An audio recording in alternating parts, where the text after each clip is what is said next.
1 ते 1.5 वर्षानंतर स्तनपान करत राहणं कधी-कधी आईसाठी अवघड असू शकतं.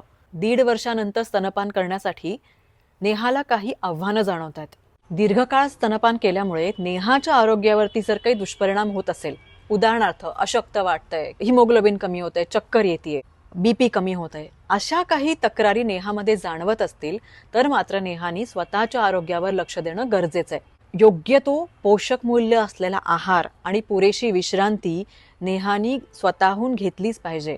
तिच्या परिवारानेही त्यासाठी नेहाला मदत केली पाहिजे, कारण बाळाच्या विकासासाठी, वाढीसाठी, मेंदू विकासासाठी, शारीरिक विकासासाठी, आरोग्यासाठी जे काम नेहा करतेय स्तनपान देण्याचं, ते घरातलं कोणीच करू शकत नाही. बाळ किमान 2 वर्षाचं होईपर्यंत स्तनपान चालू राहावं आणि आई आणि बाळ दोघांचंही आरोग्य चांगलं टिकून राहावं, ही सगळ्या परिवाराची जबाबदारी आहे. स्तनपान घेतंय म्हणून जर का बाळ वरचा आहार घेत नसेल आणि एकूण पोषण मूल्यावरती परिणाम होत असेल, तर 1-1.5 वर्षानंतर बाळाला हा आग्रह धरला पाहिजे की बाळा, वरचं जेवण आपण आधी करणार आहोत, मग पाणी पिऊया आणि मग आपण स्तनपान करूया.